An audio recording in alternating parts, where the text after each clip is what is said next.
Imagina, imagina. Obrigada, Elô. É uma alegria e uma honra estar aqui no meio desse time.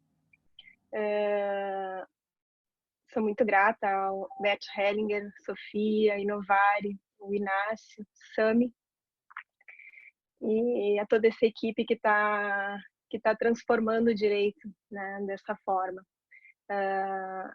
Eu me chamo, então, Lisandra dos Passos, eu estou juíza de direito hoje na comarca de Parobé. Estou juíza há 5 anos e meio aproximadamente, e desde 2015 eu venho desenvolvendo um trabalho com as constelações e com a visão sistêmica dentro do judiciário.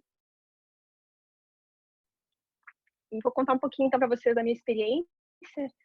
Não vou entrar nos pormenores, porque a aula aqui é bem objetiva, é só uma conversa, na verdade, né, desses nossos projetos e o que a gente vem desenvolvendo, quais são as nossas experiências aí.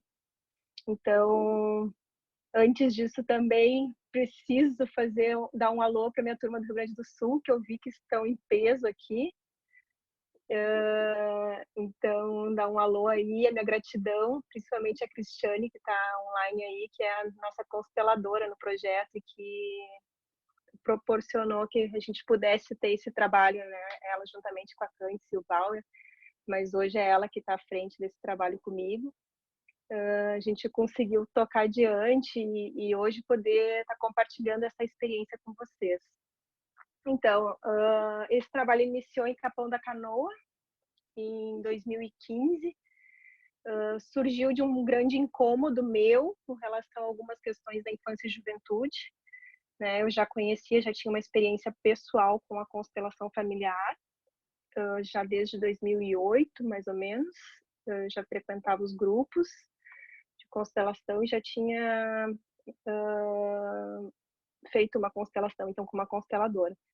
E esse grande incômodo que surgiu na jurisdição com relação às questões da infância é que me moveram para estar aqui hoje. Sinto que desde lá eu estou a serviço desse campo, né, a serviço do que está acontecendo e da evolução desse campo no direito sistêmico, já aberto então pelo SAMI, e aí nós seguimos atrás dele, fazendo toda essa, eu entendo, uma revolução dentro do direito, com todo respeito ao que a gente já tinha, mas uma verdadeira revolução. E hoje eu vejo assim que os grandes conflitos e as grandes dificuldades que nós temos nos trazem, né, para o crescimento e nos levam a cada vez avançar um pouco mais.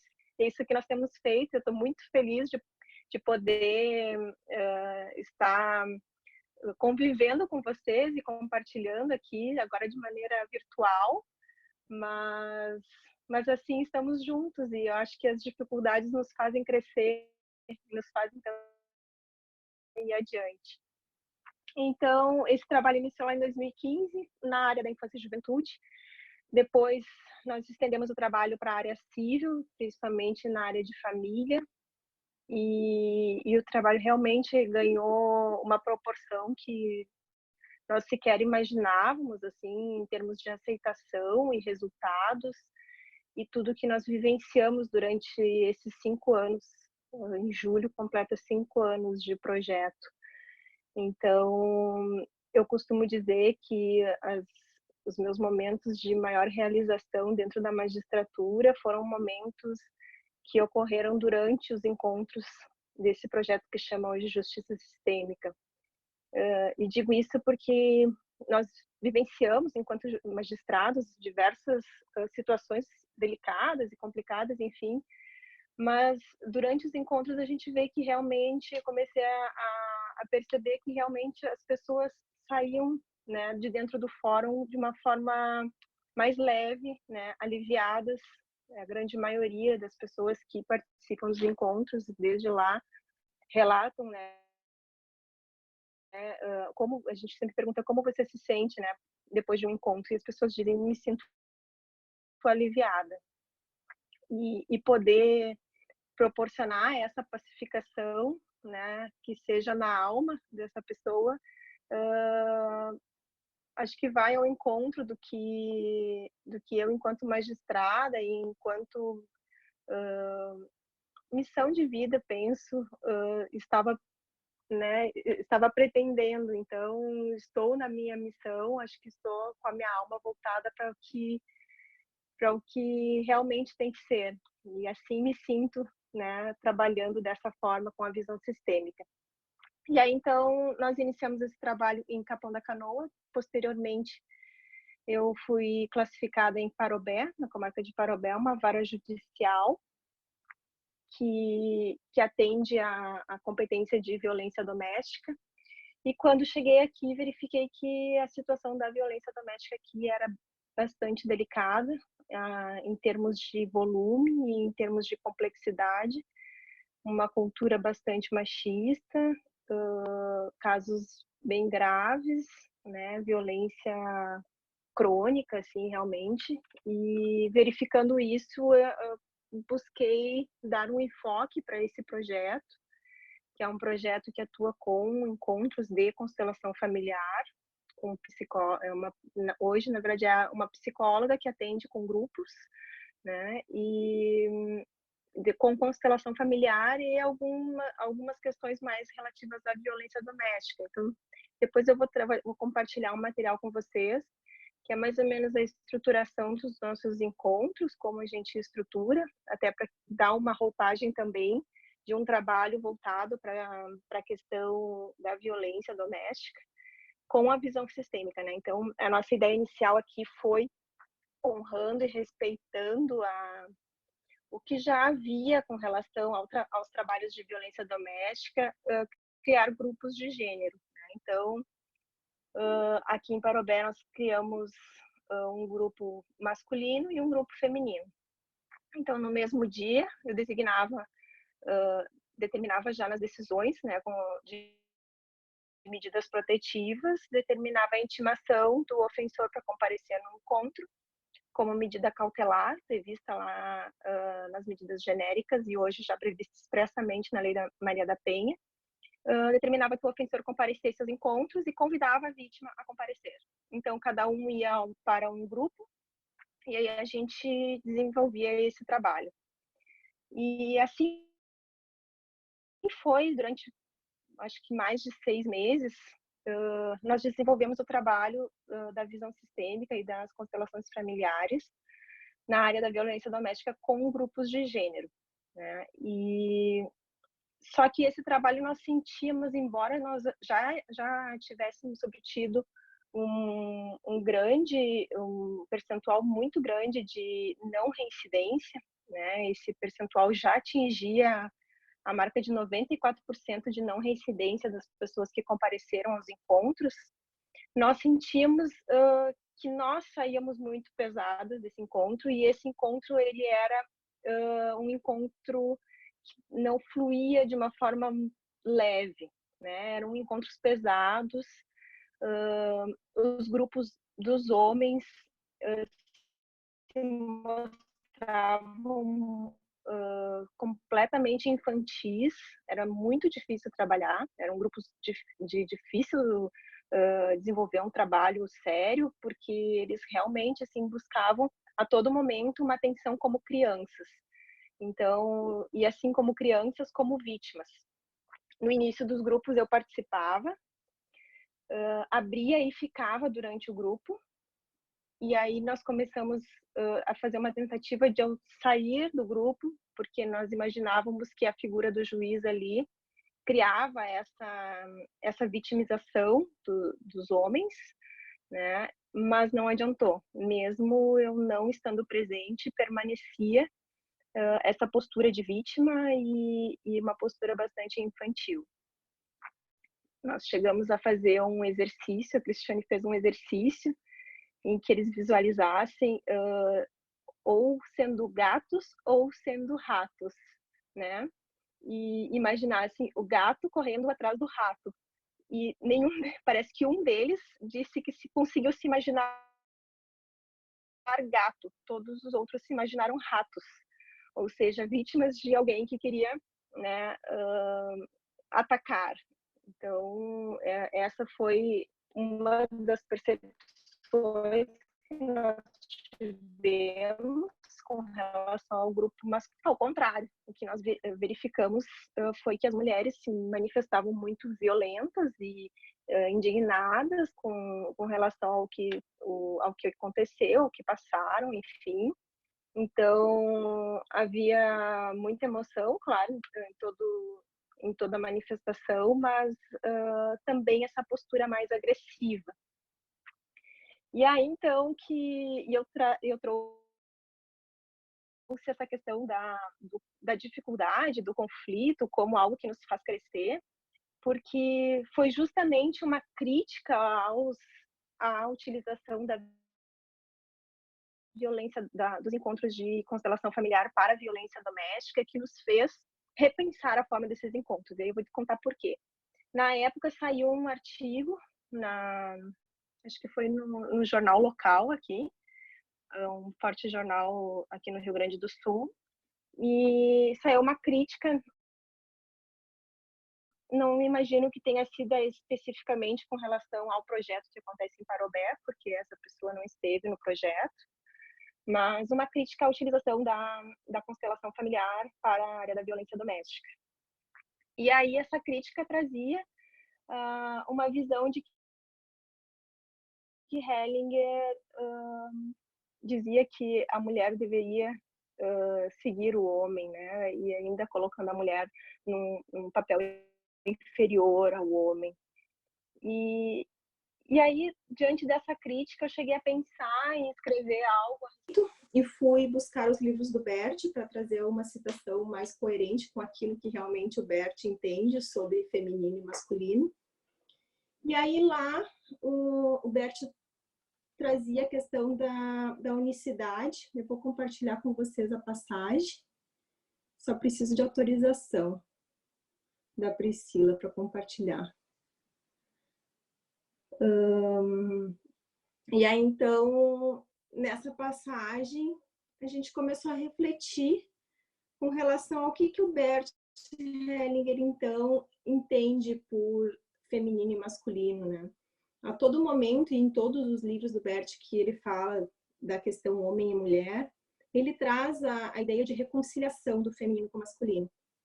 E aí, então, a partir disso, dessa releitura dos livros do Bert com relação a essa questão específica, é que nós refletimos a respeito e chegamos à conclusão de que talvez os grupos de gênero, segregando homens e mulheres, né, pudessem estar causando uma ruptura ainda maior, né, com relação a essa complementaridade do feminino e do masculino, que o Bert traz. E aí, então, isso nos fez tomar uma decisão de então começarmos a fazermos grupos mistos, né? Não grupos só com homens e grupos só com mulheres, mas trazer homens e mulheres no mesmo grupo, tomando cuidado, evidentemente, de que a vítima não estivesse naquele mesmo grupo em que seu respectivo ofensor estivesse também. E aí começamos a fazer os grupos mistos. E nós tivemos uma grande surpresa e uma surpresa bem positiva, no sentido de que os grupos ficaram mais leves, tanto para quem estava trabalhando com eles, né, quanto para mim, que mesmo não estando lá presente, eu acabava sentindo toda a energia desses encontros. E aí o trabalho realmente começou a fluir de uma forma mais leve para todos. Houve um grande crescimento do grupo em termos de solidariedade entre os homens e mulheres. Começou a realmente, os homens começam a conseguir enxergar a forma como as mulheres enxergam, né? Não da forma, mas pelo menos compreender aquilo que as mulheres enxergam, e da mesma forma os homens. Então começou a criar realmente uma corrente de solidariedade no grupo, né? E a gente conseguiu fazer o trabalho de uma forma mais produtiva, né? Em sentido de trabalhar a questão, não deixando evidentemente de trabalhar a questão da autonomia e do empoderamento, tanto dos homens como das mulheres. E acredito que os homens também, muitas vezes, precisem do empoderamento. Hoje em dia, realmente, essa questão tá, né, nem sempre o homem está tão empoderado e a mulher não. Pri, se tu conseguisse me autorizar para compartilhar conteúdo, não sei se a Priscila, aí eu vou compartilhar com eles essa passagem do Bert e trazer um pouquinho da estrutura dos encontros. Não estou conseguindo ainda. Bom, vou adiante então. Vou trazer um pouquinho da estrutura, então, como é que a gente tem feito esses encontros. Desde o início nós montamos mais ou menos uma estrutura, mas não, essa estrutura não é uma estrutura rígida, né? É algo assim que a gente toma como guia daquilo que já existia em termos de grupos de gênero, né? Mas criando uma visão sistêmica. Então, como é que nós conseguimos, né? Eu vou conseguir agora compartilhar aqui.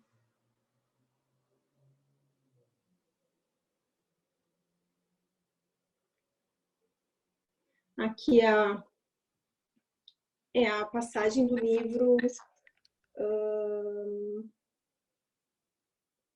aqui, Unicidade e Diversidade. A palavra unidade é somente compreensível se existe algo diverso. Sem algo diferente não existe unidade, pois a unidade é aquilo que sintetiza e une as coisas diferentes. A imagem mais linda da unidade de coisas diferentes é o casal. Não se pode imaginar uma coisa tão diferente como um homem e uma mulher. Eles são diferentes sob todos os aspectos, mas mesmo assim relacionados um ao outro. Então, o que o Bert diz? Que não há que ele reconhece a diversidade entre homens e mulheres e a importância de que homens e mulheres sejam diferentes, né? E a questão da complementariedade entre homens e mulheres. E aí, justamente isso que a gente verifica na questão também vítima e ofensor. Né? Existe uma complementariedade, uma dinâmica de complementariedade também com relação à mutação desses papéis, né, entre vítimas e ofensores. Então, há essa dinâmica que se apresenta e nós conseguimos, assim, perceber isso de uma forma que nos conduziu a então buscar esses grupos mistos e essa complementariedade. Que a gente trabalhar com um grupo só com homens, né, talvez ali estivesse algo que estivesse faltando, né? E também a questão do pertencimento, né? Então, aquele grupo só vai trabalhar com homens, né? E havia muitas perguntas assim, tá, mas e ele? Ele não vai participar? Aí nós tínhamos que dizer, não, ele já está num outro grupo, né? Ou ela não vai participar? Não, ela já está participando de um outro grupo. Então, isso foi bem positivo, assim, a questão da diversidade. E aí, eu vou trazer a estrutura, então, dos encontros e falar um pouquinho para vocês sobre as dinâmicas que nós temos observado. Deixa eu encontrar aqui.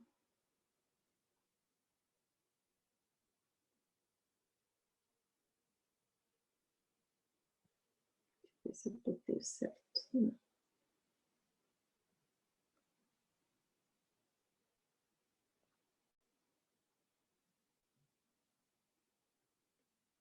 Este aqui. Pronto. Então, o primeiro